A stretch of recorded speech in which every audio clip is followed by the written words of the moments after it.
I'm Adam. And I'm Woody. And this is Where There's a Williams, There's a Way. Hey Woody, did you know the librarians at our school are like food detectives? Food detectives? What do you mean? Well, every time I bring my lunch to the library, they're always watching. It's like they have a sixth sense for snacks. Really?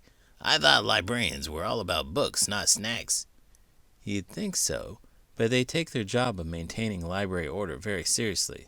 They can spot a cookie crumb from a mile away. What if they had a librarian superhero name?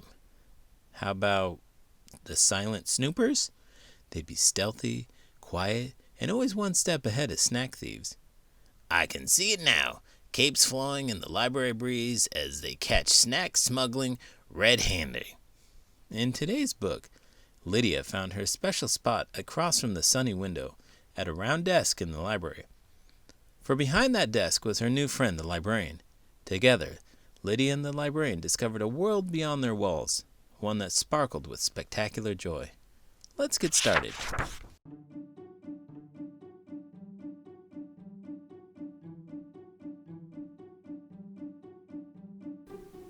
Dear Librarian, written by Lydia M. Sigwarth, illustrated by Romina Galotta. Hello, reader. I make a radio show. We do stories about all sorts of people. One of our producers, Stephanie Fu, loves libraries so much that she made a story for the radio about someone named Lydia. Lydia had a pretty life-changing experience in the library, and when we told our listeners, they went wild for it. Bananas! You get the idea. They really liked it. Afterward, Lydia wrote her own version of the story, and that's the book you're holding in your hands. I think I need to mention here that, like Lydia and Stephanie, I am also a massive, hardcore, non-stop, colossal library fan. When I was little, one of the regular trips to the Baltimore County Public Library, I discovered there were books that teach magic tricks that totally blew my mind. These incredible secrets were just sitting on a shelf for anyone to learn, for absolutely free. I started performing magic shows, like For Money, Real Money. I did this for years. It taught me how to speak in front of a crowd and all sorts of other skills I use on the radio every week. Also, I can still make a coin vanish. Here, watch this. Okay, it's gone. Huh, maybe you didn't see that? I swear, in between writing down these words, I really made it disappear. If you and I meet someday, I'll do it for you in person. Till then, I hope you like Lydia's story as much as our listeners did. Ira Glass, host and executive producer of This American Life. Dear Librarian, may I tell you a story?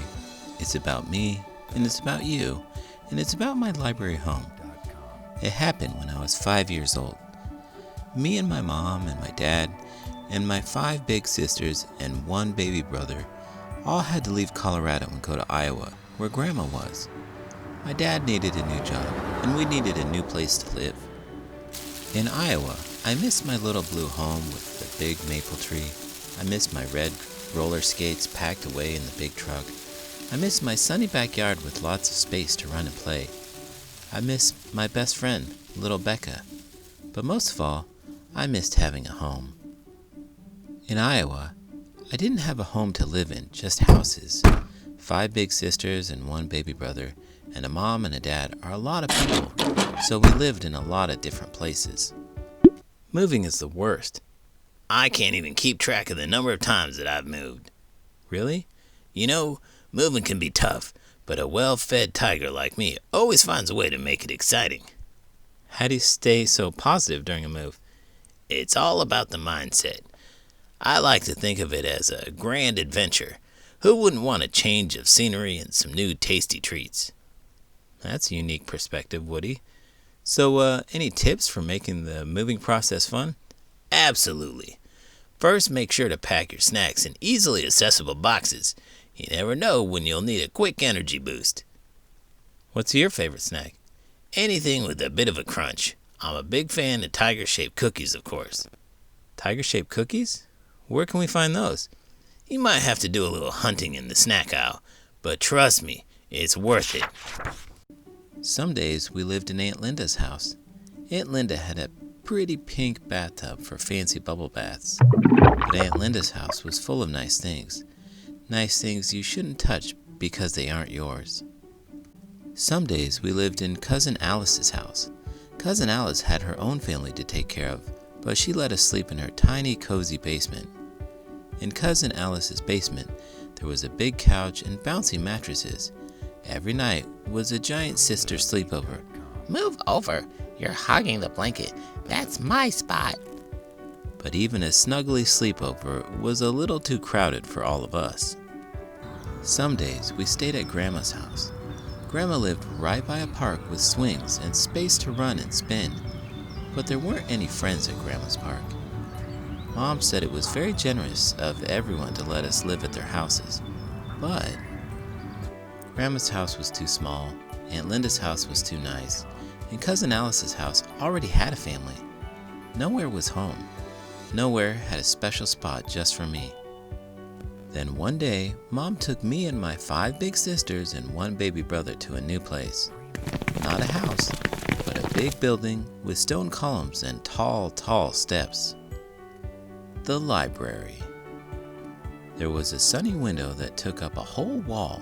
There were rows and rows of books and baskets of toys and a puppet theater. There was so much to do and so much space to do it in. At the window, I could watch people on the street, or I could skip down the rows of books with my brother, or I could make up stories with my sisters. There was enough space at the library for all of us. I love going to the library. Do you have a special place? I feel happiest in the kitchen, next to the refrigerator. I'm not surprised. But what about a special place outside the kitchen? Maybe somewhere in nature? Can it have snacks? Well, it's not about the snacks, Woody. It's about finding a place that makes you feel calm and happy. Like, maybe the park. There are flowers, butterflies, and it's so peaceful. But is there food at the park? You can't think about food all the time. Let's focus on the tranquility of nature. Perhaps the beach. The sound of the waves and the feeling of the sand between the toes is so calming. The beach sounds nice. Can we bring a picnic? Woody, we're not having a picnic. We're finding a special place for each of us. Let's think about what makes us happy without focusing on snacks. Okay. How about a pizza place then? Ah, jeez. Then I found a special spot just for me. Up the tall stairs, across from the sunny window, was the round desk. It was my favorite spot because behind that desk was my new friend. She had kind eyes, a gentle face, and a laugh like bubbles. That friend was the librarian, and that librarian was you. You looked me right in the eyes and listened to me like I was a grown-up. You helped me find a book about princesses, and then you sat down on the floor and read it to me. After that, Mom and Dad brought me to the library all the time. Every day, you gave me a hug. Every day, you made me feel safe and happy. Those days, the library was like a home, my own special home, even though it wasn't a house. Later that year, my mom and dad and my 5 big sisters and my 1 baby brother all went to live in a big brown home with a tall willow tree. I could zoom around in my red roller skates again. But I still visited my library home to be in my favorite spot and read books, and to be home with you, my library friend. Now, my dear librarian, I'm a grown-up, but I still go to the library every day, because I'm a librarian just like you. You gave me a library home, so I wanted to make one too. For kids with little blue homes and big brown homes, and no homes at all. So I did. So I was thinking about it, and have you ever been to a library before? Can you eat books? Do they come in flavors? No, Woody, you can't eat books. They're for reading, not snacking. But you might find something interesting in them. Interesting? Like what? A recipe for tiger treats? Well, maybe. But there are books about adventures, mysteries, and even funny stories. You know, like the one where a tiger is always hungry. A book about me? That sounds like a bestseller. Can I find it in the library? Maybe. But first you'll need a library card. Do they taste good? You can't eat everything. But hey, let's stick to reading and maybe find a book on how to control tiger appetites. Fine, I'll give it a try. And thanks for giving us a try. If you like this video, please give it a thumbs up and subscribe to the channel. I'm Adam. And I'm Woody. And this is Where There's a Williams, There's a Way. Dear reader, this book is based on what really happened to my parents, my siblings, and me when I was a little girl. For 6 months, my family stayed with various loved ones while we were homeless and looking for our own place to live. Homelessness affects about 2.5 million children every year. Many go years without experiencing a stable home life. Each child faces different challenges. Each child has their own individual story. My experience was unique, to me alone. I'm now a children's librarian in Wisconsin. In 2018, with the help of the radio show This American Life, I reunited with the librarian I wrote about in this book, Deb Stevenson.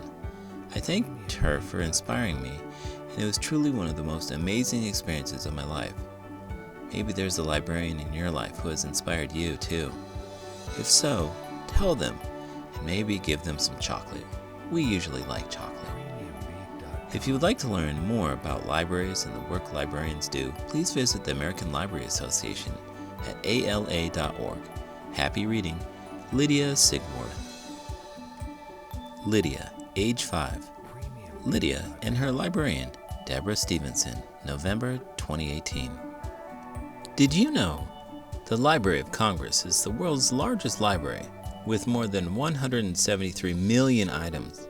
The Library of Congress receives around 15,000 items each working day and adds more than 10,000 items to its collections.